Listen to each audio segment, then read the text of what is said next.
हर बंदा अपने करियर और पैसे के पीछे ज़्यादा भाग रहा है। इसकी वजह से वो रिलेशंस एंड फैमिली को इम्पोर्टेंस इतनी ज़्यादा नहीं दे रहा। पार्टनर राइट चॉइस भी जो है ना आज की डेट में बड़ा मुश्किल हो गया है। हर एक की life it's already there on the internet. अब क्या है कि ना लोड ऑफ इन्फॉर्मेशन इतना हो गया है कि अब लोगों को ये प्रॉब्लम हो गया कि वो राइट पार्टनर डिसाइड नहीं कर पा रहे। हॉरोस्कोप में जो हम हाउसेज लेते हैं मैरिज के है वो है ये प्राइमरी हाउसेज लेते हैं हम मैरिज के लिए। The main cause of divorce और problems in marital life is not having a child. आज जो जनरेशन है उनके चार्ट्स में ऐसा क्या हो रहा है कि ऐसे कौन से कॉम्बिनेशन हैं जो शादी को डिले कर रहे हैं? इसकी वजह ये भी है कि अगर आपके हॉरोस्कोप में 1 6 10 यानी कि फर्स्ट हाउस, सिक्स्थ हाउस और 10th हाउस, क्योंकि ये 3 हाउसेस नेगेटिव हैं मैरिज के लिए। ये गुण मिलान और मांगलिक के चक्कर में मत पड़ना। अगर आप इन दोनों चक्करों में पड़ते रहोगे तो आपको राइट मैच मिल ही नहीं सकता। ये मैं गारंटी से कह सकता हूँ।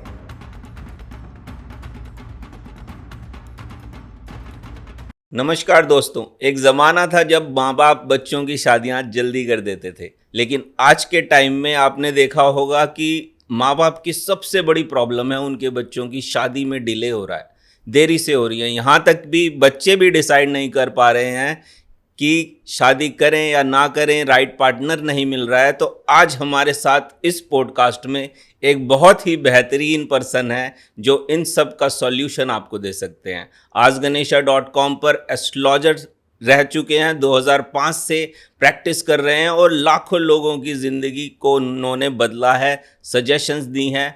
और मेरे साथ हैं अभिषेक जी, अभिषेक धवन। उनका मैं वेलकम करता हूं। स्वागत है अभिषेक जी, नमस्कार। Thank you Amit ji and thank you viewers joining on this podcast. Thank you so much. Abhishek ji, आप जानते हैं कि सबसे बड़ी प्रॉब्लम आजकल के टाइम पे लोगों की है कि शादियां बहुत डिले हो गई हैं।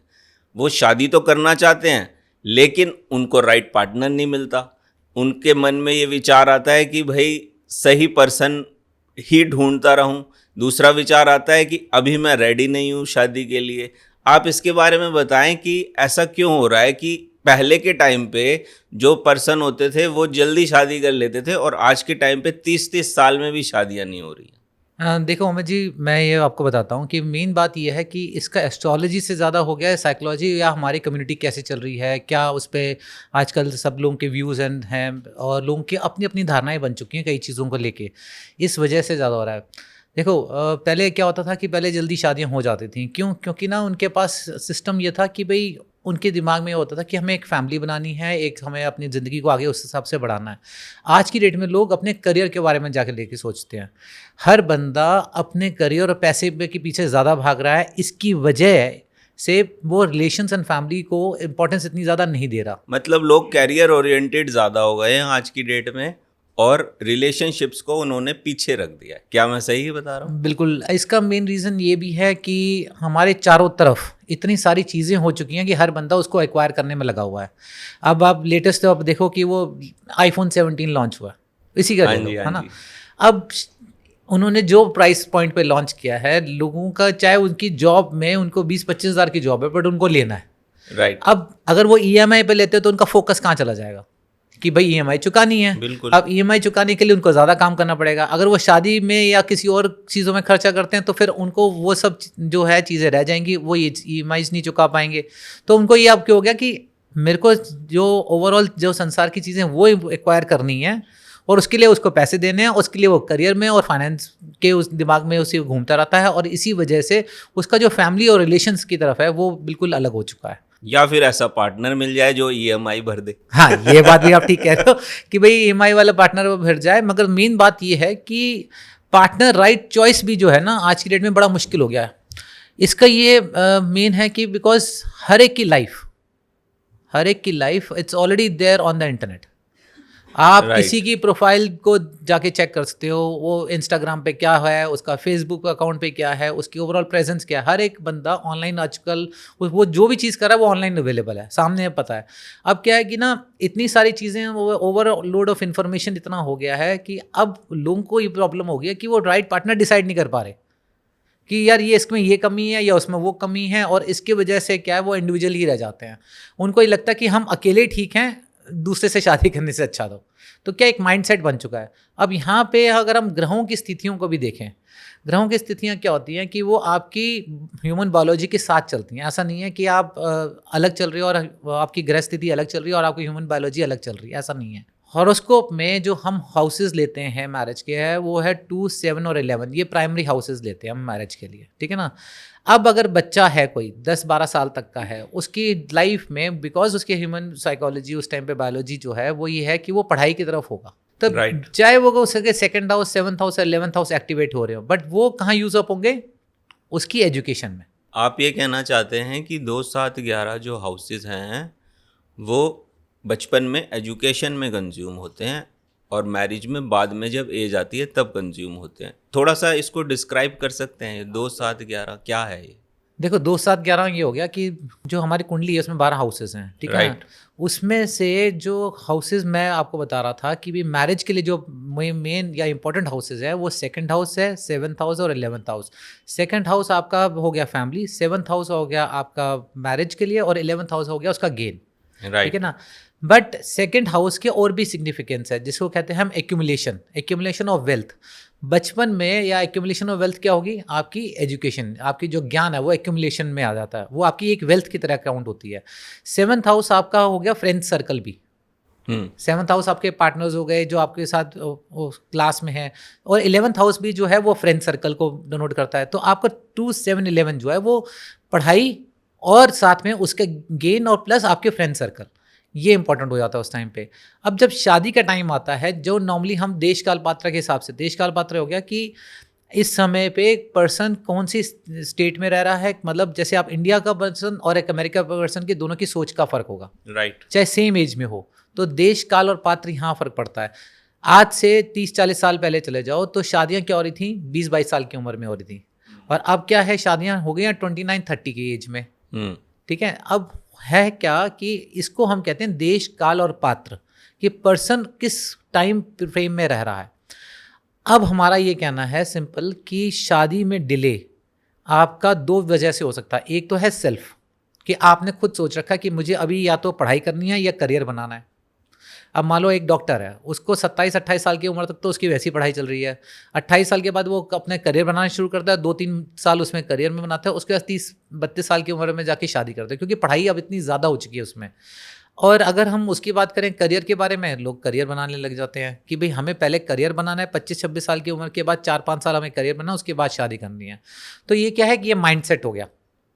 अगर माइंडसेट हम देखें, बिकॉज हम जिस एनवायरनमेंट में रह रहे हैं उसकी वजह से माइंडसेट हम सबका यही होगा। इतनी सारी चीज़ें हैं लाइफ में हमें जो एक्वायर करनी होती हैं, इतने सारे एडवर्टीजमेंट्स आ चुके हैं कि हम उसी में लगे रहते हैं। तो इस वजह से क्या है कि डिले हो रहा है, क्योंकि माइंडसेट ही नहीं बन रहा हमारा कि हमें शादी करनी है। और दूसरा ये है कि अगर आपकी हॉरोस्कोप में उस टाइम पे, यानी कि शादी की मैरिजेबल एज में 25 ऑनवर्ड्स अगर हम बात करें, अगर उस टाइम पे अगर अच्छे ग्रह या अच्छे घरों की स्थितियाँ नहीं हैं तो शादी में डिले वैसी होगा। तो आप चाहे करना भी चाह रहे होंगे तो भी नहीं हो रही होगी। तो एक तो आपने माइंडसेट की वजह से मना कर दिया, और एक ये है कि आपकी ग्रह चाल ठीक नहीं है, उस वजह से भी मना हो गया। तो इसकी वजह से डिले होगा ही होगा। सही कहा आपने अभिषेक जी। मेरे एक मित्र थे, जब हमने कॉलेज पास आउट किया था तो उनकी शादी तभी हो गई थी। उसका रीज़न ये था कि उनकी फैमिलीज़ में ही ऐसा ट्रेंड था कि जैसे ही कॉलेज पास आउट हो और वैसे ही शादी कर दो। और इस तरह का कोई उनका अपना भी ज़ील नहीं था कि मेरे को पहले करियर सेट करना है। ज़ील तो था, लेकिन फिर भी फैमिली का प्रेशर ज़्यादा था। तो इसका मतलब फैमिली का प्रेशर, वो जो कम्युनिटी में वो पैदा हुए, वो भी मैटर करेगी कि कब उन्होंने डिसीजन लिया। बिल्कुल यही होता है। और आप देखो कि जनरली अब आज की डेट में, बिकॉज क्योंकि वो एक दूसरे को देख के होता है लोगों का कि यार उसने अभी 27-28 में करी है तो मैं क्यों जल्दी कर लूँ। इवन आज की डेट में जो गर्ल्स हैं, पहले क्या होता था, गर्ल्स फैमिली प्रेशर में आ जाती थी कि भाई नहीं, लड़की 23-24 की होगी, इसकी तो कंफर्म करो ही करो, इससे ज़्यादा हमने डिले नहीं करना। राइट। और आज की डेट में क्या है कि उनके सबके पास ये होता है, अभी तो उसकी भी नहीं हुई है मेरी फ्रेंड की, मैं कैसे इतनी जल्दी कर लूँ, आप लोगों को ज़्यादा जल्दी पड़ी है। उनका ये होता है कि भाई हम पहले पढ़ाई कर लें, हम अपने आप को सेट कर लें। पहले क्या होता था कि भाई ये होता था कि आप शादी, जब आपको सारा घर का काम आता है, आपकी शादी हो गई, और बाकी जो आप जिस ससुराल में जाओगे वो लोग अपना आप टेक केयर करेंगे। अब हर एक को होता है कि मैं अपना इंडिविजुअली सेट करूँ लाइफ को, मैं इंडिविजुअल अपनी आइडेंटिटी बनाऊँ, उसके बाद मैं शादी करूँगी। सही कहा आपने। मेरी मदर की भी जैसे मैरिज हुई थी, तो आपको बताऊं कि उन्होंने देखा ही नहीं था मेरे फादर को शादी से पहले, तो पेरेंट्स ने ही डिसाइड कर लिया और शादी हो गई। लेकिन आज की डेट में ऐसा नहीं है। आज की डेट में प्रॉपरली जो है गर्ल्स को फ्रीडम है, पूरा उनको डिसीजन लेने की अथॉरिटी है कि आप खुद से डिसाइड करिए। तो क्या आपका क्या व्यू है कि क्या ये सही है या पहले वाला जो कल्चर था वो ज़्यादा सही था? देखो, मेरे हिसाब से मैं सिर्फ इतना कहता हूँ कि पहले वाला कल्चर और आपके कल्चर का जो मिडिल पॉइंट था वो ज़्यादा बेटर था। बिकॉज उसका एक बायोलॉजिकल रीज़न भी है कि specially for girls, because family का मतलब ये नहीं कि आपने सिर्फ शादी कर ली। फैमिली का मतलब है कि आपने फैमिली आगे बढ़ानी भी है। So you have to have children, और children at the age about the age of 40 conceive करना बहुत ज़्यादा मुश्किल हो जाता है। तो आपके पास अगर आपने 25-28 तक शादी नहीं करी तो क्या कि you don't have time for having 1 और 2 किड्स। एक किड तो हो गया आपका, दूसरा किड होने में टाइम लग जाता है ना। तो उसके बाद अगर आपने मान लो किसी ने 30-35 में जाके शादी कर रहे हैं, तब वो कंसीव करने में और उसको चाइल्ड को होने में टाइम लग जाएगा। अब वो होगा तो फिर आगे जाके चाइल्ड नहीं होगा, और उसकी वजह से डिफरेंसेस बहुत ज़्यादा हो जाते हैं। आप बिलीव नहीं करोगे, मेरे पास इतने सारे क्वेश्चंस आते हैं इसके। The main cause of divorce और problems in marital life is not having a child. Oh, तो इस तरह के क्वेश्चंस आते हैं। है सारा यही कि हम लोग हर जो चीज़ें हैं उसको हम टाइमली नहीं कर रहे हैं। ऑब्वियसली देखो, करियर और आपका जो सेल्फ आइडेंटिटी है वो इम्पॉर्टेंट है, बट साथ ही साथ में आपको अपनी लाइफ को भी मैनेज करना है, क्योंकि चीज़ें साथ ही साथ होती भी रहेंगी। आज का हमारा मेजर टॉपिक जो हमने उठाया वो है delay in marriage. Abhishek ji, मैं ये चाहता हूँ कि आप ये बताएं कि आज जो जनरेशन है उनके चार्ट्स में ऐसा क्या हो रहा है कि ऐसे कौन से कॉम्बिनेशन हैं जो शादी को डिले कर रहे हैं? देखो, मेजरली मैंने ये देखा है कि समहाउ हर एक ना एरा में कोई ना कोई जो कॉम्बिनेशन है वो ज़्यादा प्रोमिनेंट होते हैं। फॉर एग्जांपल, आज की डेट में इंडिविजुअलिस्टिक एरा चल रहा है, जिसमें हर बंदा अपनी ज़िंदगी को लेके चल रहा है कि भाई मेरे को अपनी ज़िंदगी इस तरह से निभानी है। उसका एक पीछे रीज़न भी ये है कि जो हॉरोस्कोप के अंदर फर्स्ट हाउस जो है वो बहुत ज़्यादा प्रोमिनेंट हो गया, एंड सिक्स्थ हाउस जो इंडिविजुअलिटी की अपनी आइडेंटिटी क्रिएट करना चाहता है। तो फर्स्ट हाउस और सिक्स्थ हाउस ये दो प्रोमिनेंट हो गए, साथ में 10th हाउस जो करियर एंड वर्क का। तो 1 6 10 बहुत ज़्यादा स्ट्रॉन्ग जो है मेजॉरिटी ऑफ द हॉरोस्कोप्स में आ रहे हैं। इसकी वजह ये भी है कि अगर आपके हॉरोस्कोप में 1 6 10 यानी कि फर्स्ट हाउस, सिक्स्थ हाउस और 10th हाउस ज़्यादा एक्टिवेटेड होंगे, आपका जो फोकस होगा वो करियर और फाइनेंस और अपनी इंडिविजुअलिटी की तरफ होगा रादर देन मैरिज के लिए, क्योंकि ये 3 हाउसेस नेगेटिव हैं मैरिज के लिए। Right. इस वजह से मेजॉरिटी ऑफ द केसेस में आप देखोगे कि मेरे पास अगर 10 हॉरोस्कोप्स आती हैं, उसमें से 7 में कम से कम 1 6 10 तो है ही है। 2 7 11 तो बहुत रेयर होता जा रहा है, और इसी वजह अच्छा। से सेपरेटिव टेंडेंसीज बढ़ने की वजह से आफ्टर मैरिज भी प्रॉब्लम्स आता है। तो आप ये कहना चाहते हैं कि 1 6 10 जो हाउसेज हैं उनकी स्ट्रेंथ बढ़ने की वजह से जो आज की जनरेशन है वो खुद की आइडेंटिटी को क्रिएट करना चाहती है instead of building the relationships. Exactly उनके लिए रिलेशनशिप मैं आपको बताऊं तो वो ये हो गया कि बस फ्रेंड सर्कल है, दैट्स इट। उसके बाद उन्होंने उसके आगे वो सोच ही नहीं रहे हैं। इनफैक्ट आप देखो सीरियल्स आ रहे हैं, जो वेब पे सारा OTT में आ रहा है, मेजॉरिटी में यही दिखाया जा रहा है। और क्या कि वो एक तो हॉरोस्कोप ऐसी है, ऊपर से माइंडसेट है, और लोगों ने ये जो ये सीरियल्स वगैरह जो डायरेक्टर्स हैं, जो राइटर्स हैं, उन्होंने ये देखा कि ट्रेंड ही यही है, तो वो वही पेश भी कर रहे हैं। तो वो उस चीज़ को और इंग्रेन करे जा रहे हैं हमारे दिमाग में, और जिसकी वजह से हर बंदा ये चाहता है कि मुझे सिर्फ सक्सेसफुल होना है rather than having a happy family. But ये प्रॉब्लम जो है, ये मेजर प्रॉब्लम माँ बापों की सबसे ज़्यादा बनती जा रही है, क्योंकि पेरेंट की तरह से जब मैं देखता हूँ पिक्चर को तो कितना डिफ़िकल्ट हो जाता है कि बच्चे की शादी नहीं हो रही, वो सेटल नहीं हो रहा, तो वो सारी रिस्पॉन्सिबिलिटी जो माँ बाप के सर पे होती है वो भी बहुत सोचने वाला एक टॉपिक है। मैं बताऊं आपको, ये 20-25 साल की कहानी है, इसके बाद नहीं होगी ये। अच्छा। हाँ, इसके बाद बिल्कुल नहीं होगा। ये मैं इसलिए नहीं कह रहा कि ग्रह बदल जाएंगे, इसलिए कह रहा हूँ क्योंकि जो अब बच्चे बड़े हो जाएंगे वो इंडिविजुअलिस्टिक पर्सनालिटी लेके बड़े हो रहे हैं।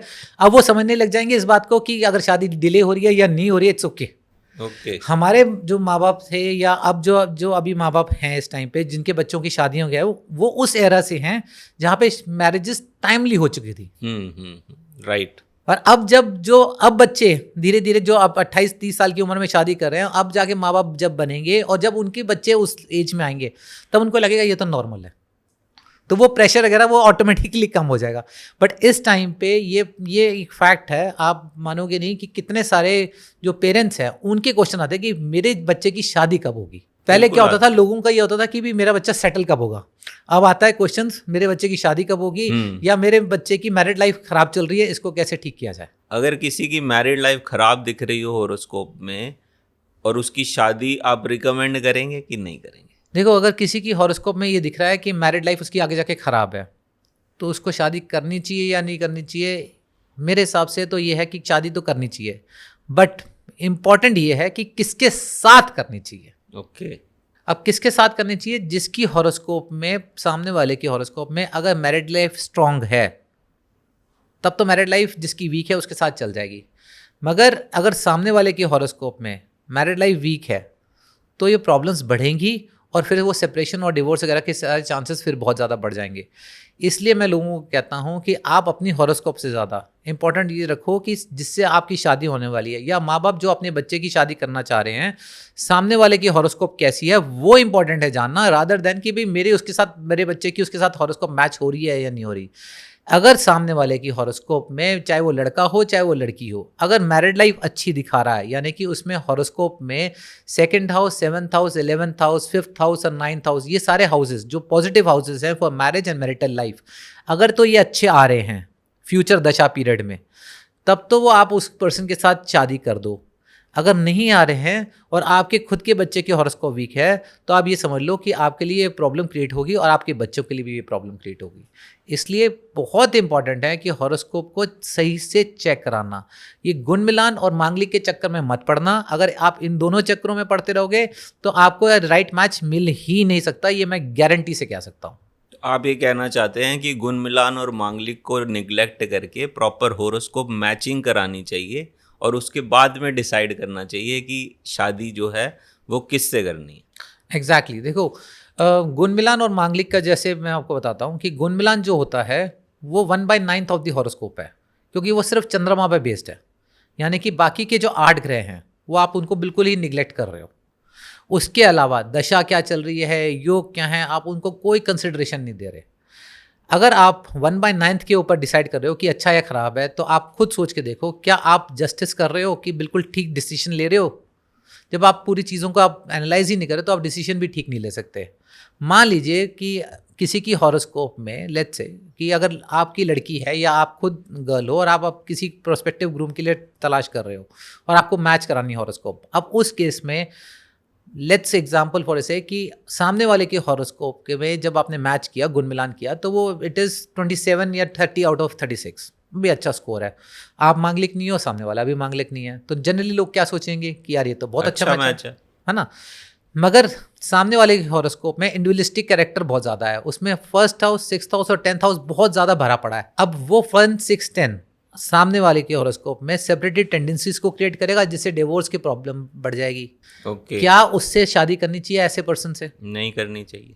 चलो एक एग्जांपल और लेते हैं, और ऐसा बहुत बार होता है कि गुण मिलान मिलता है 10-12 36 में से, तो और मांगलिक, सामने वाला मांगलिक है, आप मांगलिक नहीं हो, ऐसा भी है। तो ना मांगलिक मैच कर रहा है ना गुण मिलान, बट ओवरऑल हॉरोस्कोप यानी कि 9 के 9 ग्रह, दशा, योग, सब कुछ ये बता रहे हैं कि 2nd house, 7th house, 11th house उसका बहुत अच्छा है, और उसके हॉरोस्कोप में 2nd हाउस, 7th हाउस और 11th हाउस भरा पड़ा है, मैरिड लाइफ बहुत अच्छी है। तो अब उस पर्सन से शादी करनी चाहिए या नहीं करनी चाहिए? सही है पर्सन तो, है ना। तो इसका मतलब ये है कि गुण मिलान चाहे ज़्यादा हो चाहे कम हो, इट डजेंट मैटर। हो क्या रहा है कि आजकल इतनी सारी ऐप्स अवेलेबल हैं, तो लोग क्या करते हैं, सीधा ऐप पे खुद ही मैच करा कि भाई गुण मिलान करा और उसके ऊपर डिसीजन ले लेते हैं। ये एक मेजर रीज़न है जिसकी वजह से मैरिटल लाइफ सही चल नहीं रही लोगों की। अनलेस एंटिल आप पूरी हॉरोस्कोप को, यानी कि 9 के 9 ग्रह, दशा, योग, आगे आने वाला समय, सब कुछ आप नहीं चेक कर रहे, तो आप अपने जो बच्चा है या आप खुद हो, अपने साथ आज सही जस्टिस कर ही नहीं रहे हो। You are not finding the right match. आप सिर्फ आंख बंद करके शादी कर रहे हो, तो फिर ठीक है, फिर तो गुण मिलान भी करने की जरूरत नहीं है ना। बट एक और मेजर प्रॉब्लम जो है वो आ रही है कि मैचिंग करने के बाद भी जब दोनों मिलते हैं आपस में, गर्ल और बॉय आपस में बातें डिस्कस करते हैं, तो वो दोनों के दोनों डिसाइड नहीं कर पाते और फिर मैरिज डिले हो जाती है। इसका क्या रीज़न हो सकता है एस्ट्रोलॉजिकली? देखो, इसका ये रीज़न हो सकता है, एक इसके एस्ट्रोलॉजिकल अगर रीज़न की बात करूँ तो ये हो सकता है कि हॉरोस्कोप ओवरऑल अच्छी हो लड़के की। मान लीजिए आपकी लड़की है, तो आपके सामने जिससे आपने शादी करनी है वो लड़के की हॉरोस्कोप ओवरऑल अच्छी हो, मैरिड लाइफ भी अच्छी हो, आगे की दशाओं में अच्छी हो, बट प्रेजेंटली जो पीरियड चल रहा है वो करियर का पीरियड चल रहा है, उसका मैरिज का पीरियड ही नहीं चल रहा। तो वो चाहे वो प्रेशर में आके, चाहे वो खुद सोच रहा हो कि मुझे शादी करनी है, बट उसका जो हॉरोस्कोप में वो अच्छे हाउसेस का दशा ही नहीं चल रही, तो शादी के उस टाइम पे उसका मन ही नहीं बनेगा। उसको कोई ना कोई ऐसा रीज़न मिल जाएगा या कोई ना कोई रीज़न उसके दिमाग में ऐसा आ जाएगा जिसकी वजह से वो खुद डिले कर देगा। जब तक दशा में सही समय नहीं चल रहा होगा तो आपको मैरिज के लिए वो मैच समझ आएगा ही नहीं। मतलब कि दशा इम्पॉर्टेंट है, अगर दशा आ जाएगी शादी की तो शादी के चांसेस बन जाएंगे। यस, चांसेस बन जाएंगे, आपने ये बिल्कुल ठीक कहा। उस टाइम पे भी क्या आप शादी करना चाह रहे हो या नहीं चाह रहे हो, ये आपका एक पर्सनल डिसीजन है। ओके। नहीं, आपको मैं बताता हूँ, आपने इतने सारे यूट्यूब शॉर्ट्स वीडियोस ये सब देखा होगा, इंस्टाग्राम पे लोग एस्ट्रोलॉजर्स भरे पड़े हैं, चिल्ला रहे हैं कि हमने बोल दिया तो ये इस टाइम पे होगा, हमने बोल दिया इस टाइम पे ये होगा। ऐसा कुछ नहीं है। हॉरोस्कोप हमें एक ओवरऑल गाइडेंस देता है, हमें ये बताता है कि कौन सा टाइम पॉजिटिव है, कौन सा टाइम नेगेटिव है, किस पर्पस के लिए वो पॉजिटिव है, किस पर्पस के लिए वो नेगेटिव है। अब आपके कर्म इंपॉर्टेंट हैं कि आप उस टाइम पे क्या सोच रहे हो, क्या आप उस चीज़ में जाना चाहते हो या नहीं जाना चाहते। एग्जाम्पल, सबसे बड़ा एग्जाम्पल इसका दे देता हूँ, पीछे कोविड आया था, राइट?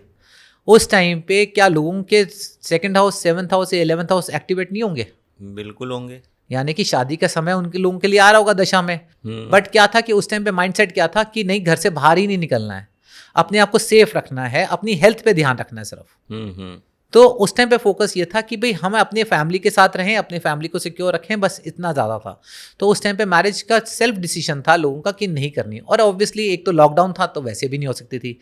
बट जब लोगों का टाइम जैसे अब आया, उसके बाद क्या कि लॉकडाउन वगैरह खुल गए, तो शादियां उन्हीं की हुई हैं जिनकी दशा उस टाइम पे पॉजिटिव चल रही थी, जिनकी नहीं चल रही थी उनकी अभी भी नहीं हुई है। सही कहा आपने। प्रॉब्लम यही है कि कभी कभी पंडित जिनके पास लोग जाते हैं वो कहते हैं कि भाई दशा अच्छी चल रही है, लेकिन उसके बाद भी शादियां उनकी नहीं हो रही हैं। ये प्रॉब्लम कई बार हमने फेस करी है लोगों के साथ। जब हमने बात करी तो ज़्यादातर जो पेरेंट्स हैं उनका इशू ये है कि मेरा बच्चा डिसाइड ही नहीं कर पा रहा कि मुझे शादी करनी है या नहीं करनी।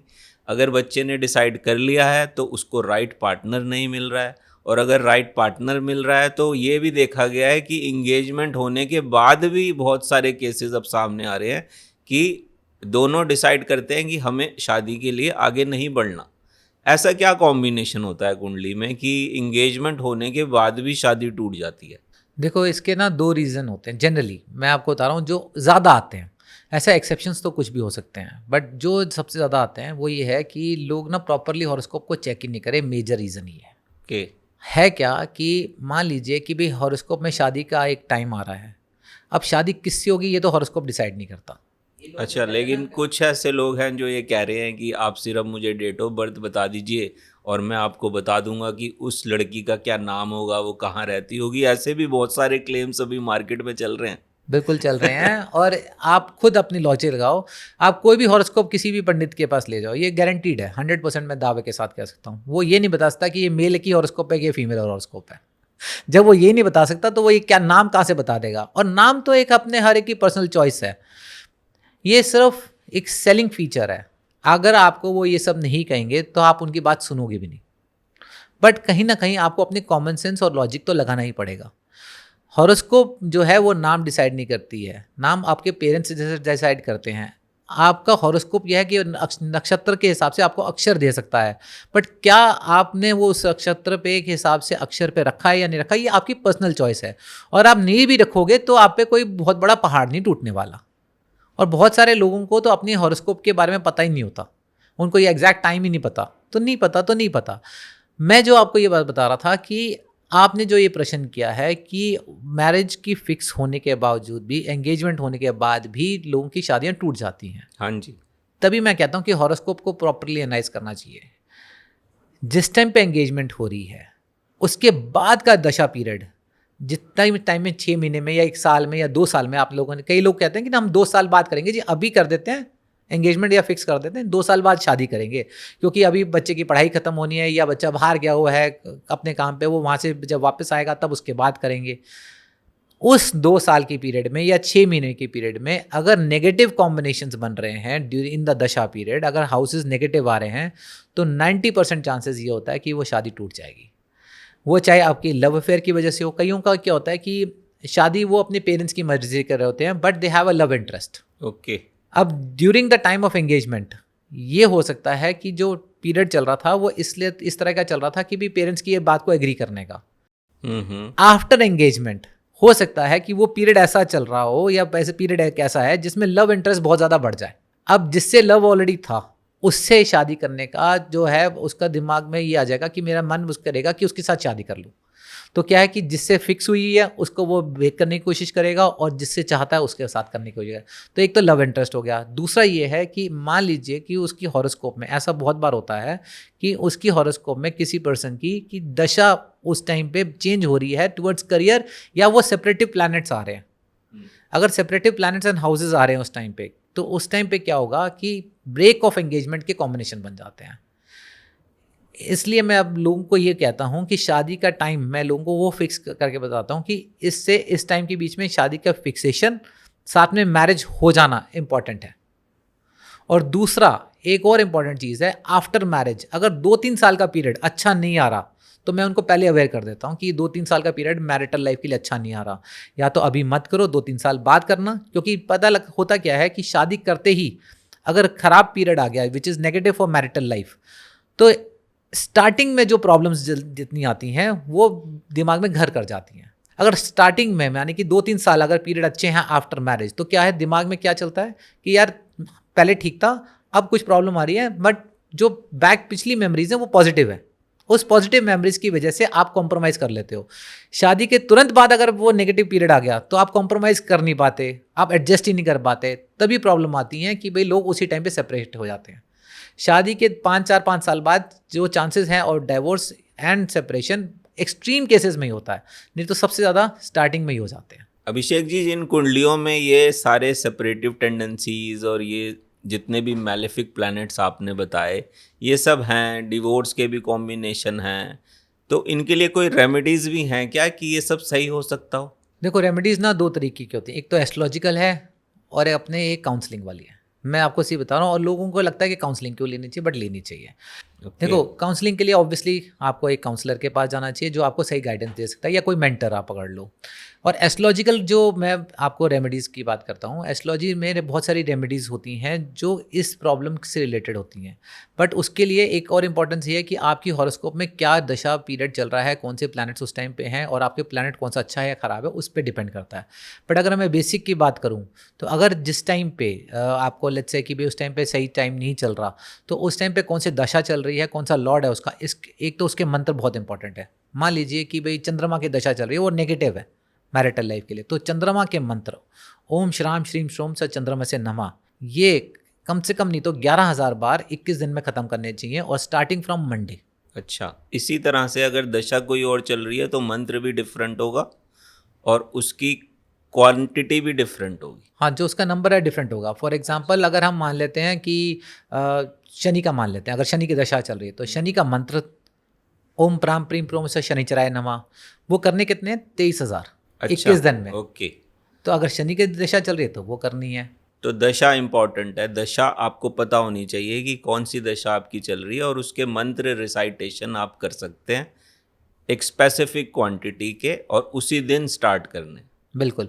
तो एक तो ये हो गया आपकी जो महादशा चल रही है। इसी के साथ आप अगर आपके पास अपनी हॉरोस्कोप है तो उसमें आप देखो लिखा होगा कि भुक्ति और अंतर या प्रत्यंतर लिखा होगा, तो सब पीरियड और सब पीरियड, उसकी अगर बात करें उन दोनों के भी मंत्र जो है कम से कम 108 बार करने चाहिए। जो भी दशा में भुक्ति और अंतर में पीरियड चल रहा है जिस प्लैनेट का, उनके भी 108 बार कर लेने चाहिए।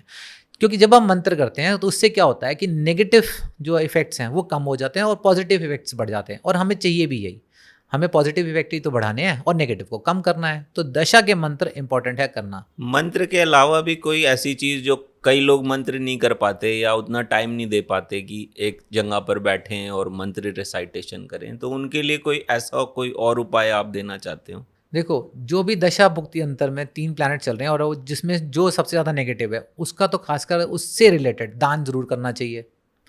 अब दान आपको करना है, ये नहीं है कि आपको एक ही स्पेसिफिक पर्सन को करना है या आपको मंदिर जाके ही करना है, नहीं। आप किसी भी पुअर एंड नीडी को वो दे सकते हैं। हाँ, बस ये है कि चीज़ वो दीजिए जो उसके काम आ सके। ऐसी कोई चीज़ ना दें जो उसके काम नहीं आते। अब मान लीजिए कई लोग कहते हैं कि जी शनि का है तो आपको कीलों का दान करना चाहिए। भाई कील का क्या करेगा एक? वो कील लेके करेगा क्या उस चीज़ का?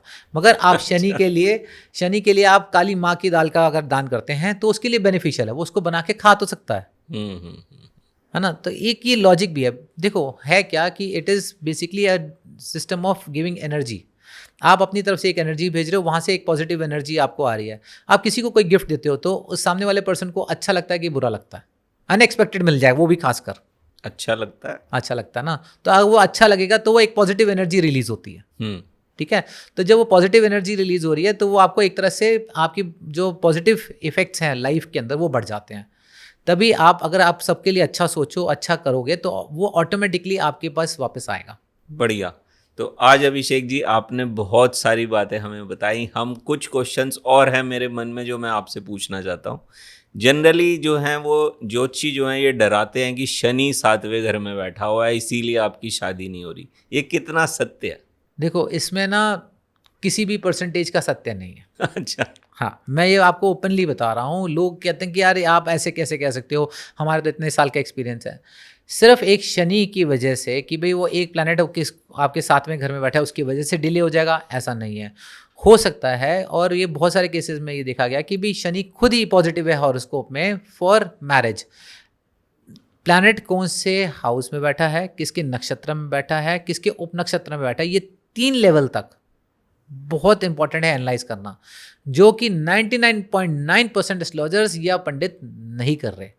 उन्होंने आपकी लगन कुंडली देखी और आपको उस पर रिजल्ट दे देना है कि शनि बैठा है, राहु बैठा है, केतु बैठा है, उसके ऊपर आपको उन्होंने रिजल्ट दे देना है।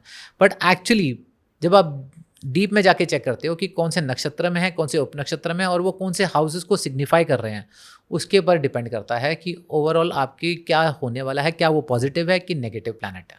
मतलब कुंडली देखने का भी एक प्रॉपर सिस्टम है जो आप लोग यूज़ करते हैं और बाकी एस्ट्रोलॉजर्स सिर्फ ग्रहों की प्लेसमेंट को देखकर बता रहे हैं, इसीलिए उनके रिजल्ट्स नहीं आ रहे। बिल्कुल, देखो अनलेस अनटिल आप डीप एनालिसिस नहीं करोगे आपको रिजल्ट आ ही नहीं सकते। वो बहुत इंपॉर्टेंट है कि नक्षत्र और उपनक्षत्र लेवल पे क्या आ रहा है और साथ में क्या दशा चल रही है, और उसके साथ साथ लॉजिक एंड रीजनिंग भी लगाना है। अगर आप लॉजिक एंड रीजनिंग नहीं लगाओगे तो आप रिजल्ट दे भी नहीं सकते हो। अच्छा, बहुत सारे एस्ट्रोलॉजर्स ये भी कहते हैं जैसे पितृदोष है तो इसलिए शादी में विलंब हो गया, तो उसका क्या संबंध है शादी होने और पितृदोष में आपस में क्या कनेक्शन है? देखो, पितृदोष बहुत ज़्यादा माना जाता है, ऐसा बात नहीं है कि नहीं माना जाता। वो कहीं ना कहीं एक नेगेटिव इफेक्ट है, बट क्या वो शादी पे ला रहा है या किसी और चीज़ पे ला रहा है वो भी इंपॉर्टेंट है देखना। प्लस ये इंपॉर्टेंट है देखना कि क्या एक्चुअली उसके नेगेटिव रिजल्ट्स है भी। वो डिपेंड करता है कि ओवरऑल हॉरोस्कोप में प्लैनेटरी पोजीशंस क्या है। मतलब आप ये कह रहे हैं कि पितृदोष हो सकता है लेकिन उसके नेगेटिव रिजल्ट ना हो? हाँ, ये भी हो सकता है, पॉसिबल है। फॉर एग्जाम्पल कि अगर बाहर सूरज है, चमक रहा है, ठीक है, गर्मी पड़ रही है, बट आप अपने घर के अंदर एसी में बैठे हो तो आप उसके इफेक्ट नहीं आ रहे। ओके। है ना, ठीक है, बाहर गर्मी जरूर है, बट आप जब बाहर निकलोगे ऑब्वियसली कहीं ना कहीं फील होगी, बट आपने एक अपने एनवायरनमेंट को कंट्रोल कर रखा है क्योंकि बाकी चीज़ें आपने ठीक ठाक रखी हुई हैं। इसी तरीके से हो सकता है कि एक ग्रह या एक दोष या कोई ऐसा कोई योग हो जिसकी वजह से खराब हो, बट ओवरऑल आपने बाकी चीज़ें आपकी ठीक हैं तो आपकी लाइफ बेटर ही होगी। ऐसा नहीं है कि आपकी खराब हो जाएगी। मतलब पितृदोष होने से या शनि 7वें घर में होने से ये डिसाइड नहीं होगा कि शादी जल्दी होगी या देर से होगी? बिल्कुल भी नहीं। ओवरऑल हॉरोस्कोप ही इंपॉर्टेंट है, अगर वो नहीं देखा गया तो कोई रिजल्ट नहीं आ सकता। अच्छा, एक और बड़ा क्वेश्चन है कि मांगलिक दोषों की वजह से भी शादियां बहुत डिले होती हैं। कोई लड़की मांगलिक है या लड़का मांगलिक है तो वो मैचेस बड़े ढूंढते रहते हैं लेकिन वो शादी नहीं हो रही होती। तो मंगल दोष का एक शादी के डिले होने में क्या संबंध है इसका, ये भी बताएं। देखो, मंगल दोष का शादी होने में डिले खुद का डिसीजन है।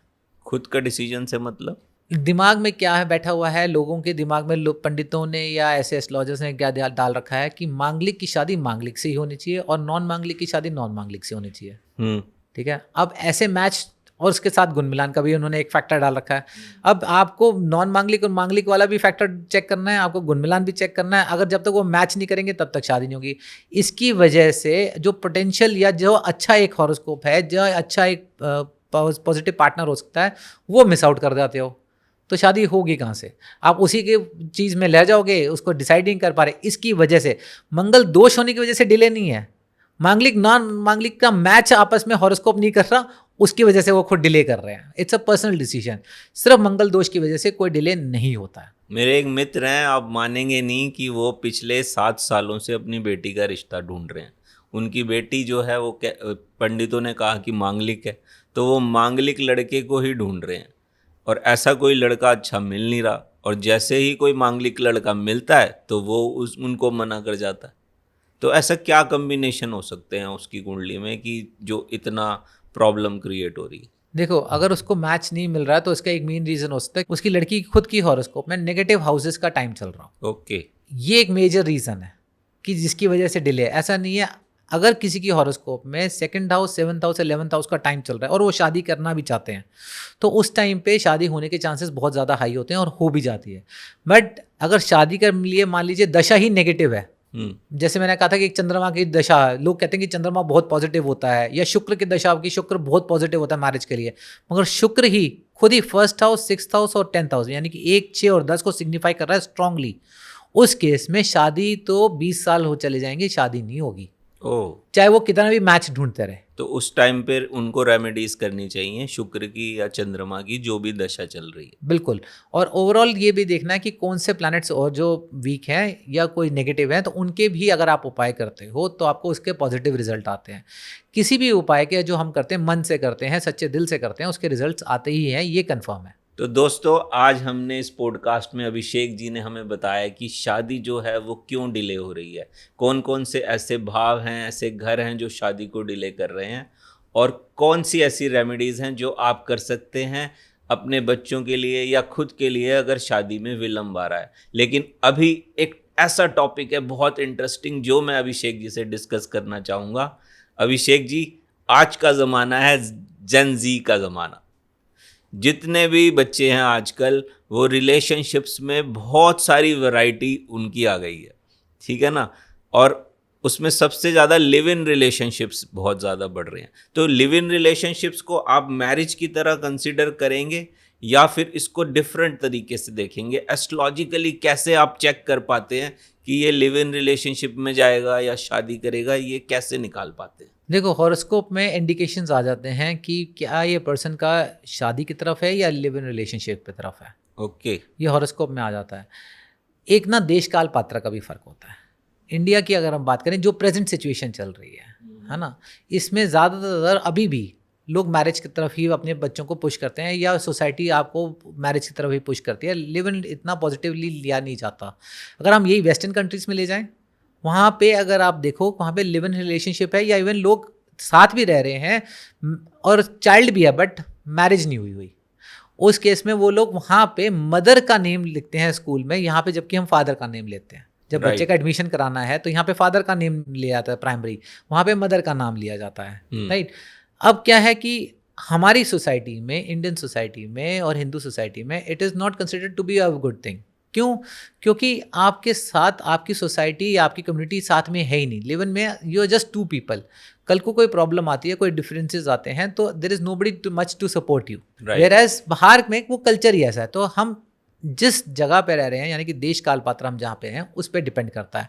अब क्या हॉरोस्कोप में ये पता लगता है कि this person is inclined towards live in relationship या मैरिज की तरफ? हाँ, अगर उसके हॉरोस्कोप में कुछ ऐसे कॉम्बिनेशन हम देख लेते हैं कि अगर वो आ रहे हैं तो उसका रुझान सिर्फ रिलेशनशिप या लिव इन रिलेशनशिप के लिए तरफ होगा, उसका मैरिज की तरफ नहीं होगा। तो मैं लोगों को पहले ही बता देता हूँ कि यार, आप जिससे मैच करा रहे हो उसका ये जो है हॉरोस्कोप में ये कॉम्बिनेशंस हैं, जिसकी वजह से अब आपको डिसाइड करना है कि आपको क्या ऐसा पार्टनर चाहिए या नहीं चाहिए। वो आपका पर्सनल डिसीजन है। अगर आपको लगता है कि नहीं, you are okay with that kind of person, तो आप ऑब्वियसली कर सकते हो। और अगर आपको लगता है कि नहीं, मुझे नहीं करना उसके साथ, और आपकी कम्युनिटी आपको अलाउ नहीं करती है, तो आप नहीं करोगे। बट येस, कॉम्बिनेशंस होते हैं जिससे पता लग जाता है कि लिव इन होगा या नहीं होगा। अच्छा अभिषेक जी, जेन जी जो हैं, ये जितनी भी नई जनरेशन है, ये डेटिंग एप्स को बड़ा यूज़ कर रही है आजकल। बिल्कुल। तो पहले ये जो गुण मिलान और ये जो मांगलिक वांगलिक ये जो है, ये शादी.com इस तरह की वेबसाइट्स पे काफ़ी मिलते हैं। इवन askganesha.com पे भी आपका मांगलिक दोष और गुण मिलान चेकिंग है। बट अब लोग क्या कर रहे हैं कि डेटिंग ऐप्स पे जा रहे हैं जहाँ पर ये सब शायद चीज़ें नहीं हैं। वो सेलेक्ट करते हैं लुक्स में कैसा है मेरा पार्टनर, वो राइट स्वाइप करना है कि लेफ़्ट स्वाइप करना है, तो लुक्स के ऊपर सबसे ज़्यादा होता है। फिर क्वालिफिकेशंस देखते हैं, फिर बाकी चीज़ें देखते हैं। उसके बाद यहाँ तक ही नहीं रुकते, सिर्फ यहाँ डिसाइड नहीं करते, वो डिसाइड करते हैं मिलने के बाद। मिलते हैं, फिर कुछ कैजुअल मीटिंग्स होती हैं, फिर अफेक्शन भी हो जाती है, और उसके बाद भी शादी नहीं होती, डिले ही रहता है। तो आप इसे कैसे देखते हैं? डेटिंग ऐप सही हैं यूज़ करना? क्या वो रीज़न हो रहा है कि बहुत सारे वैरायटी मिल रही है बच्चों को, तो इसलिए वो डिसाइड नहीं कर पा रहे, या उनका मेन चार्ट ही इम्पॉर्टेंट है, उनका होरोस्कोप ही इम्पॉर्टेंट है जो एक्चुअली प्ले कर रहा है? देखो, मैं आपको एक बात बताता हूँ कि डेटिंग ऐप्स एक तरह के आज की डेट में वो काम कर रहे हैं जो जिसे कहते हैं शादी राम घर जोड़े। आपको याद होगा, एक मूवी में आता है शादी राम घर जोड़े। एक्चुअली क्या था कि पहले लोगों को जो रिश्ते आते थे वो यह है कि किसी रिश्तेदार ने बता दिया, या किसी पंडित ने बता दिया, या कोई कम्युनिटी का कोई मंदिर का कोई एक रजिस्टर है उसमें लिखा गया है सब कुछ, तो वहाँ से रिश्ते आते थे। क्या कि पहले लोग वहाँ जाते थे, लिखवाते थे, अपना नाम लिखवाया, उधर से किसी और ने नाम लिखवाया, तो मैच कहीं भाई कि हाँ ये उस कम्युनिटी का है तो इससे बात कर लो। अभी भी हैं बट इतने ज़्यादा प्रेवलेंट नहीं है। डेटिंग ऐप क्या है कि आपके फ़ोन में है, राइट, है ना, और बच्चे के हाथ में खुद में फ़ोन है, तो वो ये दिखाता है कि भाई वो पहले ये देखते हैं कि भाई मुझे ये पर्सन देखने में उसके बारे में पूरा जो इन्फॉर्मेशन उसने दे रखी होती है, मेरी हॉबीज़ ये है, क्या वो मुझे वो पसंद आ रहा है, क्या उसकी हॉबीज़ एंड लाइकिंग और किस तरह की वो उसकी आउटलुक है, उसका किस तरह का करियर है, वो एक तरह से उसका पूरा प्रोफाइल उसमें चेक कर लेते हैं, ठीक है ना। अब वो प्रोफाइल उनको अगर पसंद आ रहा है, उसके बाद वो मीटिंग में जाते हैं, उनसे मिलते हैं। अगर उसके साथ जो फर्स्ट डेट या सेकंड डेट सही गई, ठीक है, नहीं गई तो नमस्ते हो गई। अगर डेट ना गई तो उसके बाद वो आगे जाके डिसाइड करते हैं कि इससे शादी करनी है या नहीं करनी है। देखो, ये प्रोसेस ऑलरेडी पहले भी हो रहा था। क्या है, उस केस में माँ बाप कर रहे थे या कम्युनिटी वाले कर रहे थे, वो आपको बता देते थे कि भाई लुक्स का तो कोई मैटर था ही नहीं, क्योंकि जैसे आपने भी बताया कि आपकी मदर ने आपके फादर को पहले कभी देखा ही नहीं था, है ना, तो लुक्स वाज नॉट कंसिडर्ड। उसको कहते थे कि भाई आपका फैमिली बैकग्राउंड क्या है, वो इंपॉर्टेंट होता था। अब क्योंकि आपको याद होगा, मैंने शुरू में बताया था, इंडिविजुअलिस्टिक लाइफ हो गई है लोगों की, तो आपकी खुद की पर्सनल आइडेंटिटी क्या है वो इंपॉर्टेंट हो गई है। तो सामने वाले की पर्सनल आइडेंटिटी क्या है, लोग उसके ऊपर ज़्यादा जा रहे हैं, तो इट्स ओके, ये कि अपनी पर्सनल चॉइस है। But end of the day आप ये देखो कि आपने जो पर्सन सेलेक्ट किया है, हो सकता है उसने जो चीज़ें लिखी हैं, अब वो कितनी सच है कितनी नहीं ये तो आपको नहीं पता। उसको जो वेरीफाई आप ये सिर्फ इतना कर सकते हो थ्रू हॉरोस्कोप, क्या ये पर्सन एक्चुअली में जैसे वो लिखा है उसने उस तरीके का है या नहीं है, और दूसरा क्या ये पर्सन की मैरिटल लाइफ या आगे की इसकी करियर, फाइनेंसेस, ये सब ठीक है या नहीं है। सिलेक्ट आप चाहे वहीं से कर लो, आपने चॉइस वहाँ से कर ली, बट फाइनल डिसीजन मेरा सिर्फ इतना मानना है कि इससे सजेशन ये नहीं कि आप इसकी वजह से आप अपना मैच खराब कर लो। सजेशन ये है कि इट इज़ ऑलवेज बेटर कि आप हॉरोस्कोप को चेक करवा लो। चेक कराने से क्या है कि आपको, देखो, एक मेरे को फीस देनी है, ऑब्वियसली आप मेरे को नहीं दोगे, किसी और को दोगे, बट है क्या कि अगर आपने चेक नहीं कराया तो आप एक अननोन फ्यूचर की तरफ जा रहे हो जिसके बारे में आपको बिल्कुल नहीं पता। हॉरोस्कोप से आपको एक डायरेक्टिव या आपको एक ओवरसाइट मिल जाती है कि आपको कि क्या पॉसिबिलिटीज़ हैं। अगर वो पॉजिटिव आ रहा है तो you can take an informed decision, अगर नहीं आ रहा है तो आप उस डिसीजन को एक्सेप्ट करते हो या नहीं करते, वो आपकी पर्सनल चॉइस है। But dating apps it's fine to the level कि आपको जो प्रिमिलरी जिसे हम कहते हैं कि ओवरऑल सामने सामने का जो चीज़ है वो आपको चीज़ पसंद आ रही कि या नहीं आ रही, या वो पर्सन पसंद आ रहा है कि नहीं आ रहा। इसलिए कह रहा हूँ कि वो ठीक है, dating app is just like कि किसी ने आपको मैच दिखाया है। मतलब डेटिंग ऐप्स और मैट्रिमोनियल साइट्स से सेलेक्ट करें, कोई दिक्कत नहीं, लेकिन होरोस्कोप मैचिंग प्रॉपर तरीके से करानी ज़रूरी है, क्योंकि हो सकता है कि प्रोफाइल में जो चीज़ें दी हों वो एक्चुअल में ना हो, तो होरोस्कोप आपको सच में बता देगी कि ये पर्सन जो है वो क्या दम रखता है। बिल्कुल, और आप ये देख लो कि कई लोग खुद ही बताते हैं कि उसको रेड फ्लैग कर देते हैं कि ये जो लिखा है वो गलत लिखा है, और ये लोग खाम खा के, because it's being misused also, right. तो इसलिए उसको कंफर्म करना इंपॉर्टेंट हो जाता है। तो अभिषेक जी, मैं चाहता हूं कि आप एक बार हमारे व्यूअर्स को एक आखिरी मैसेज दें, एक शॉर्ट में बताएं कि एस्ट्रोलॉजी उनको किस तरह से हेल्प कर सकती है मैरिज जो डिले हो रही हैं उसको अच्छी लाइफ में कन्वर्ट करने के लिए। देखो, मैरिज में अगर डिले हो रहा है तो पहले तो एक बार सिंपल है कि हॉरोस्कोप को चेक करा लो, सो दैट इस जैसे कि आपने डॉक्टर के पास गए तो उसने कहा कि एक्सरे कर लेते हैं। एक्सरे करने से पता लग जाता है कि इंटरनली क्या चीज़ है, उसके हिसाब से आप उसकी रेमेडीज़ करो, प्लस अपने आप को आप उस तरफ से ट्यून करो उस रेमेडीज़ के हिसाब से, and things will certainly get better for you. ऐसा नहीं है कि जो लिखा है ज़िंदगी में ऐसा ही होगा, आप अपने कर्मों से, अपने पॉजिटिव स्पिरिचुअल अपनी एक्टिविटीज़ से उसको आप पॉजिटिव बना सकते हो, अपनी लाइफ को बेटर कर सकते हो। ये लोग जो आपको ये कह रहे हैं कि जो मैंने कह दिया वही होगा, ये सब गलत कह रहे हैं। आपको एस्ट्रोलॉजी की गाइडेंस लेनी ज़रूर चाहिए, बट सिर्फ उसके ऊपर डिपेंड नहीं, आपको अपने कर्म भी करने इंपॉर्टेंट हैं। अगर आप ये 2 चीज़ें करते हो राइट गाइडेंस के साथ, आपकी लाइफ बेटर होगी, ये मैं आपको लिख के दे सकता हूँ। तो Abhishek ji, thank you very much, आपने इस पॉडकास्ट में आए और हमारे लिसनर्स को बताया, हमारे व्यूअर्स को बताया कि किस तरह से जो शादी में विलम्ब आ रहा है उसको ठीक किया जा सकता है। आई होप आप सबको भी ये पॉडकास्ट अच्छा लगा होगा। हम सब एक नए पॉडकास्ट के साथ, नए मैसेज के साथ, नए टॉपिक के साथ जल्दी ही आएंगे। Thank you. Thank you.